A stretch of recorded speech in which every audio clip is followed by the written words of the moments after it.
Good morning to all of you.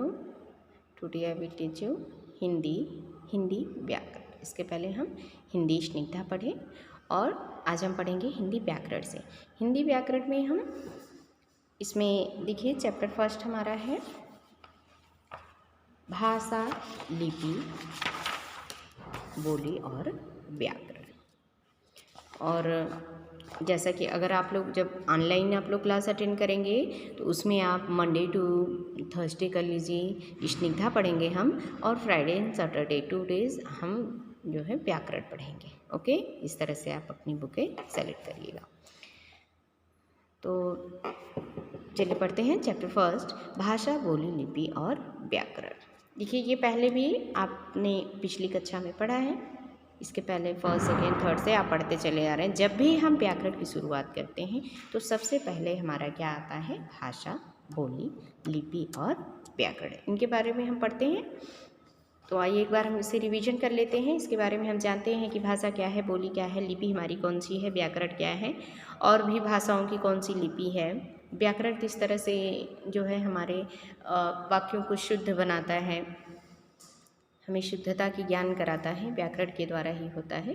तो आइए पढ़ते हैं।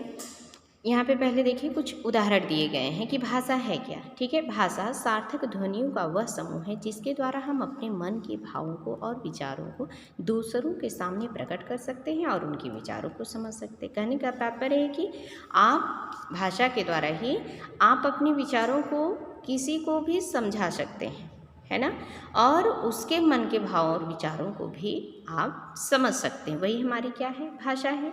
उदाहरण के लिए देखिए जैसे दिया गया है, जब से मनुष्य का अस्तित्व प्रकाश में आया है उसमें समय समय पर अनेक परिवर्तन देखने को मिले हैं। मनुष्य स्वाभाविक रूप से एक दूसरे से संपर्क करता रहता है, एक दूसरे से बातचीत करता रहता है, हर काम एक दूसरे से अपना होता रहता है। वह अपने विचारों का आदान प्रदान अर्थात आदान का अर्थ लेना, प्रदान का अर्थ देना, तो आदान प्रदान भी करता है। पहले चित्र में अध्यापक छात्रों को पढ़ा रहे हैं। यहाँ देखिए ये टीचर क्या कर रही हैं, यहाँ पे स्टूडेंट को पढ़ा रही हैं, जबकि दूसरे चित्र में लोग पुस्तक देख रहे हैं। दूसरे यहाँ पे जो फिगर दिया हुआ है इसमें क्या कर रहे हैं? सारे लोग फिगर देख रहे हैं। तो इसलिए यहाँ पे बताया गया है कि भाषा सार्थक ध्वनियों का वह समूह है जिसके द्वारा हम सभी अपने मन के भाव और विचारों को दूसरों के सामने प्रकट करते हैं, उनके सामने रखते हैं, उनको बताते हैं और उनके विचारों को भी हम समझ जाते हैं। वही हमारी भाषा है।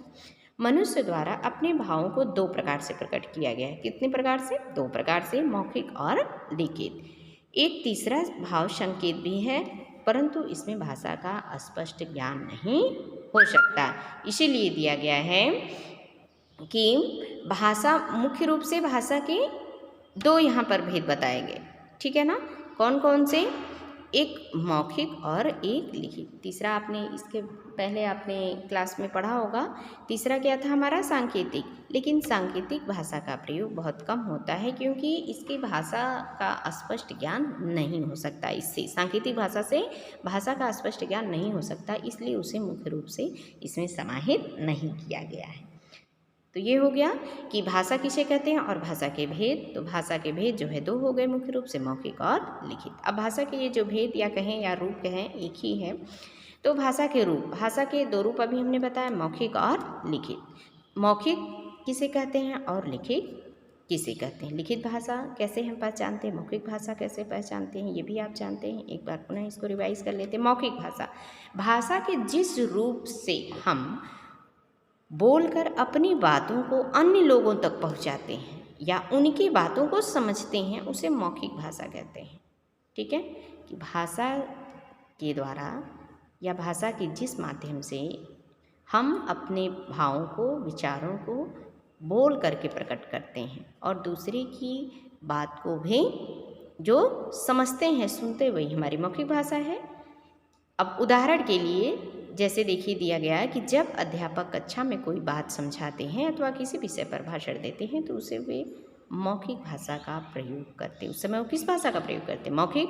जब आपको क्लास में लेक्चर दिया जाता है तो वो क्या है? मौखिक भाषा है। उसको आप सुनते हैं, सुन करके आप ग्रहण करते हैं, तो वो कौन सी भाषा हो गई? मौखिक भाषा हो गई। ओके, और भी कुछ इस तरह से है देखिए जैसे यहाँ पे दिया गया है सीडी है, रेडियो है, तो इनसे भी आप क्या जो है किस तरह से आप ज्ञान करते हैं। जैसे रेडियो का ले लीजिए, बहुत अधिक अब प्रचलन नहीं है, लेकिन फिर भी एक उदाहरण के लिए ले लीजिए, जैसे मौखिक भाषा। रेडियो से हम क्या करते हैं, सुनते ही है ना, किसी के द्वारा बोला जाता है, न्यूज़ आए, कुछ भी तो हम सुनते हैं, तो ये कैसी भाषा का उदाहरण हो गया, मौखिक भाषा। इसी तरह कई सारे हैं जो कि मौखिक भाषा के उदाहरण हैं। जैसे हो गया कविता पाठ, जैसे कविता पाठ हो गया, भाषण, गाना, भजन इत्यादि सभी क्या है, मौखिक रूप से ही संभव है। ठीक है, इसके बाद हम पढ़ते हैं लिखित भाषा। इसे आप रिवाइज करिए, नेक्स्ट वीडियो में हम पढ़ेंगे लिखित भाषा के बारे में।